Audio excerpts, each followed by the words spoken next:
নমস্কার। ছোটদের ভালোবাসা ও গুরুজনদের আমার সশস্ত্র প্রণাম জানিয়ে আজকের ভিডিওটি শুরু করছি। এর আগে আমি জ্ঞানেন্দ্রিয় বা মেন যে 5টি ইন্দ্রিয়, যেমন কান, নাক, চোখ, জিহ্বা এবং ত্বক, এগুলো নিয়ে ডিটেলসে আলোচনা করেছিলাম। আজকে আমি আরও কয়েকটা ইন্দ্রিয় নিয়ে আলোচনা করব, যে আরও 5টি ইন্দ্রিয় যার নাম কর্মেন্দ্রিয়। সেই কর্মেন্দ্রিয়গুলো কি কি, এখন সেই ডিসকাশনটাতে আমি যাব। যেমন বাক, 2 নাম্বার হচ্ছে পানি। পানি মানে জল নয়, কিন্তু এটা মধ্যন নয় হস্যি, পয়াকার মধ্যন নয় হস্যি, পানি। পাদ, পায়ু, উপস্থ, এই 5টা হচ্ছে কর্মেন্দ্রিয়। মানে এগুলো বেশিরভাগই কর্মের কাজেই লাগে। যেমন আমি যদি একটু এদের মানেগুলো বলি, যে বাক মানে কথা, পানি মানে হাত, আর পাদ মানে পা, পায়ু মানে মলদ্বার, উপস্থ মানে যৌনাঙ্গ। সুতরাং এই 5টি কর্মেন্দ্রিয় আমাদের প্রতিদিনের কাজে দারুণভাবে দরকার পড়ে। এদের মধ্যে অ্যাকচুয়ালি বাক বা হাত, বাক মানে আমি বলেছি কথা, বা পানি বলেছি হাত, বা পাদ বলেছি পা, এই 3টা যে কর্মেন্দ্রিয়, এদের দিয়ে আমি অবশ্য ভালো খারাপ কাজ করতে পারি, এটা তো বটেই, যেটা আমার মনে ক্রিয়া প্রতিক্রিয়া ফলাবে। যেমন আমি বাজে কথা কাউকে বললাম, বা কটু কথা কাউকে বলেছি, বা ভালো কথা কাউকে বলেছি, কৃষ্ণ কথা কাউকে বলেছি, ঠাকুরের কথা কাউকে বলেছি। সুতরাং এর দ্বারা আমি কারো মনে বা আমার মনেও আমি পরিবর্তন করতে পারি, যে কিভাবে কি করা যায়। আর পাও ঠিক সেই রকমই ব্যাপার। পা দিয়ে আমি কোথায় যাব, কোথায় আসবো, ভালো ভালো করবো কি না, ঠাকুর বাড়িতে গেলাম, বা কাউকে লাথি মারলাম, বা কাউকে পা দিয়ে ঝটকা দিলাম। সুতরাং এই ধরনের যে ব্যাপারগুলো, সেগুলো কিছুটা মনে বা বুদ্ধিতে আমাদের একটু এফেক্ট করে বইকি। আর বাকি দুটো তো আমাদের কাজেই লাগে, পায়ু বা মলদ্বার বা উপস্থ মানে যৌনাঙ্গ।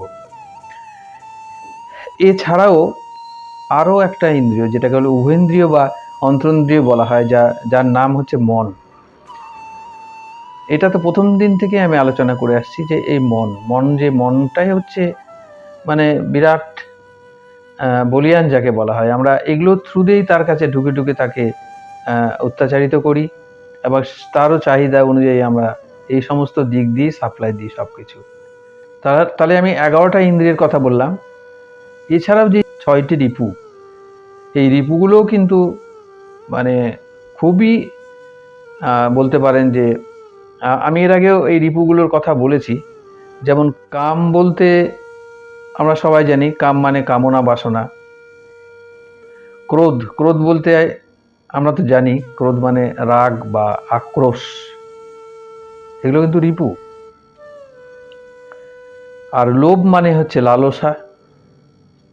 মোহ মানে মায়া, বিভ্রম বা অজ্ঞান, মানে যার জ্ঞান নেই, বিভ্রান্তিকর বা মায়ায় জর্জরিত। আর মদ মানে অহংকার, আমিত্ব বা গর্ব। অহংকারের মধ্যে এত কিছু থাকে আর কি, মদের মধ্যে এত কিছু আছে। মদ মানে অহংকার, আমিত্ব ভাবটা বিরাট, আমি করলাম, আমি সব, এরকম। অহংকার তো তার কোনো ইয়েই নেই, ইগোইস্টিক যাকে বলে, সব কিছু নিয়েই সে অহংকারে শেষ হয়ে যাচ্ছে, গর্বও তাই। মাৎসর্য হচ্ছে হিংসা, পরশ্রী কাতরতা। এটাও ভীষণভাবে আমাদের এফেক্ট করে, হিংসা বা পরশ্রী কাতরতা। এই রিপুগুলোর ব্যাপারটা কি, আমরা সাময়িকভাবে মনে হয় যেন খুব আনন্দ পাচ্ছি, আমরা বেশ মজাই পাচ্ছি কারোর সম্বন্ধে পরশ্রী কাতর হয়ে কথা বলা, বা পরশ্রী কাতরতা বা হিংসা করে বেশ আনন্দ, এই সমস্ত মনে হয় যেন যে আমাদের খুব বেশ ভালোই তো আনন্দ দিচ্ছে, কিন্তু অ্যাকচুয়ালি এগুলো আনন্দ দেয় না। এগুলো থেকে আপনি একটু খেয়াল করে দেখবেন, ক্রোধ বা রাগ বা আক্রোশ, এগুলো থেকে ক্ষতিই বেশি হয়, শত্রুতা বাড়ে। এবং আমি তো এর আগে আলোচনা করেছিলাম যে কি কি ক্ষতি হতে পারে। হার্টবিট বাড়ে, বা রাগের চোটে আমি কাউকে ওই যে বলেছি যে হয়তো হত্যা করে দিয়েছি বা মেরে দিয়েছি, আমার নামে কেস হয়ে গেছে, আমি জেলে গিয়ে, এই ধরনের আর কি, জেলে গিয়ে বসে আছি। সুতরাং এই সমস্ত জিনিসে আমি খালি আমার মনকেও বিভ্রান্ত করি, এবং মন বিভ্রান্ত হওয়া মানে আমার বুদ্ধিও নাশ হয়ে যাবে ধীরে ধীরে। তাহলে আমি সেই বুদ্ধিকে দিয়ে কোনো ভালো কাজ আর করতে পারবো না। সুতরাং, এবং তাহলে এখানে প্রশ্ন আসে যে এগুলো তো আপনি বললেন যে এগুলোর দ্বারা সব হয়, তাহলে এগুলোর দমনের পদ্ধতিটা কি? এগুলোর দমন কিভাবে হবে? এগুলোকে দমন করার কথা বলছে বিচার এবং বিবেক দণ্ড দিয়ে দমন করতে হবে। মানে সর্বক্ষেত্রে আমাকে বিচার করতে হবে, এটা কি আমি ঠিক করলাম না ভুল করলাম। বিবেক বুদ্ধি দিয়েও বিচার করতে হবে যে এটা কি করা উচিত না উচিত না। গুরুজনীয় ব্যক্তি, তাকে কি থাপ্পড় মারা উচিত না উচিত না, বা তার সঙ্গে এরকম কটু কথা বলা উচিত না উচিত না। এই ধরনের বিচার বা বুদ্ধি দিয়ে আমাদেরকে ঠিক করতে হবে যে আমি এই কাজটা করব না। সুতরাং আমাদেরকে এইভাবেই এগুলোকে দমন করতে হবে, যাকে দণ্ড বলা হচ্ছে আর কি।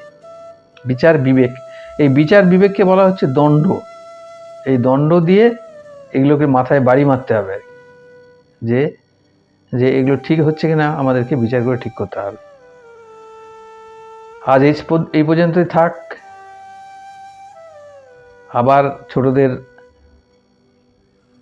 ভালোবাসা, গুরুজনদের প্রণাম জানিয়ে আজকের ভিডিওটি এখানেই শেষ করলাম। নমস্কার।